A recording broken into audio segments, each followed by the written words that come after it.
The Sombrero Granada Gold Echinacea is a stunning perennial that displays vibrant golden yellow flowers rising above its dark foliage and grows to a mature height around 1.5 feet tall, spreading 2 feet wide. The Granada Gold blooms from June through September and is a magnet for bees, butterflies, and wild birds who appreciate its nectar supply and seed heads.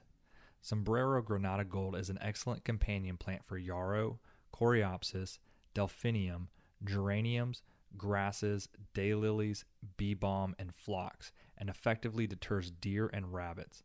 This echinacea can be overwintered in zones 4 through 9. Feel free to deadhead, but remember to leave a few seed heads for birds to pick at.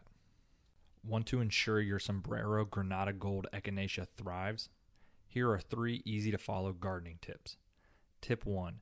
Plant your echinacea, commonly called coneflower, in a full sun area where it will receive 6 or more hours of direct sunlight. Tip 2. Water your Granada Gold well for the first month after transplanting. Once it's established, though, it prefers soil that is moist to dry. Tip 3. Fertilize your echinacea once when transplanting, and then again each spring with a well-balanced, slow-release fertilizer. We hope these simple tips help you grow a healthy and vibrant Sombrero Granada Gold coneflower. Remember to subscribe to our channel for more gardening tips, and happy gardening.